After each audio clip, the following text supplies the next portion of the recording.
અધિક માસની પૂર્ણાહુતિ થઈ છે। આ પૂર્વે ભુજ તાલુકાના માધાપર ગામે બટુક ભોજનનું આયોજન કરવામાં આવ્યું હતું, જેમાં 30થી વધુ બાળકોને ફૂડ પોઈઝનિંગની અસર થતા માવતરોમાં ચિંતા ફેલાઈ છે। સ્થાનિકોના કહેવા પ્રમાણે છેલ્લા 8 વર્ષથી બટુક ભોજનનું આયોજન કરવામાં આવે છે। આજ દિવસ સુધી આવો બનાવ બન્યો નથી। ગઈકાલે તમામ વસ્તુ ઘરે બનાવી હતી, પરંતુ છાશ માટે દહીં બહારથી મંગાવ્યું હતું। ઐશ્વર્યાનગર પાસે આવેલ ડેરીમાંથી દહીં મંગાવ્યું હતું, જેની છાશ બનાવીને બાળકોને અપાઈ હતી। છાશના કારણે તબિયત બગડી હોવાનું સામે આવ્યું છે। મળતી વિગતો મુજબ માધાપર નવાવાસમાં આવેલ ઐશ્વર્યાનગરમાં આ બનાવ બન્યો હતો। ગઈકાલે સાંજે અહીં બટુક ભોજનનું આયોજન કરાયું હતું। સેવ બુંદી, છાશ, દાળ ભાત જમ્યા બાદ બાળકો ઘરે પહોંચ્યા અને રાત્રે તબિયત બગડવાનું શરૂ થયું હતું। બાળકોને એકાએક ઉલટી ઉપકા શરૂ થયા હતા। જીકેમાં 22 જેટલા બાળકોને દાખલ કરવામાં આવ્યા છે અને બાળકોને ખાનગી હોસ્પિટલમાં લઈ જવાયા હોવાનું પણ સામે આવી રહ્યું છે। હાલ બાળકોને જીકે જનરલ હોસ્પિટલમાં પીડિયાટ્રિક વિભાગમાં રાખવામાં આવ્યા છે અને બાળકો સ્વસ્થ હોવાનું જાણવા મળ્યું છે। ઘટનાની ગંભીરતાને પગલે હોસ્પિટલમાંથી આરોગ્ય વિભાગની જાણ કરવામાં આવી હતી, જેથી સવારથી આરોગ્ય વિભાગ હરકતમાં આવ્યું છે અને આસપાસના આરોગ્ય કેન્દ્રમાંથી ટીમો બોલાવીને અસરગ્રસ્ત વિસ્તારમાં ઘરે ઘરે સર્વે શરૂ કરવામાં આવ્યો છે, જેમાં અસરગ્રસ્ત બાળકોને શોધવા સાથે તકલીફ જણાય તો સારવાર કરવામાં આવી રહી છે।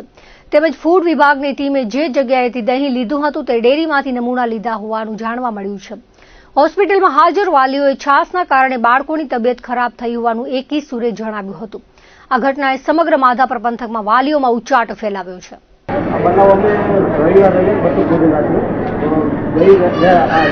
ગઈકાલે પણ પ્રોગ્રામ રાખેલો હતો, બધા ખાઈ લીધો છોકરાઓ।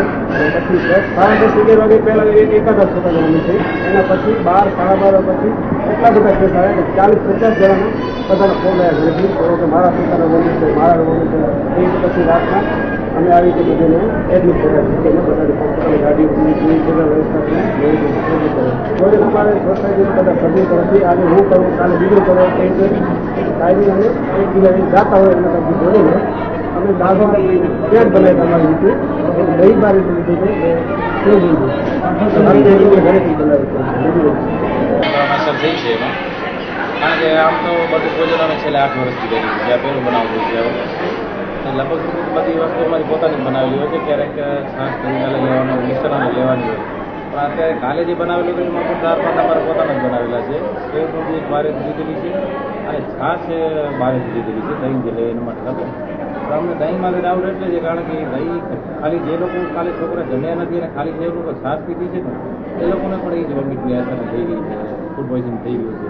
એટલે જરાક દહીંમાંથી અમને ડાઉટ છે કે એ કદાચ ફૂડ પોઈઝન થઈ ગયું ને। અચ્છા, દહીં ક્યાંથી મંગાવી તમે? એ આપણે ઐશ્વર્યાનગરની બાજુમાં ડેરી છે, શિવડેરીમાં। અને ભાઈ આપણે એ જ કહી શકીએ કે ભાઈ તૈયાર વસ્તુ લેતા હોઈએ તો જે લોકો વસ્તુ બનાવે છે, દહીં બનાવે છે કે મિશ્રણ જે પણ બનાવતા હોય તો પોતાનું ધ્યાન રાખીને 2 પૈસા કમાવા માટે કરીને કોઈ જિંદગી ખરાબ નથી એમ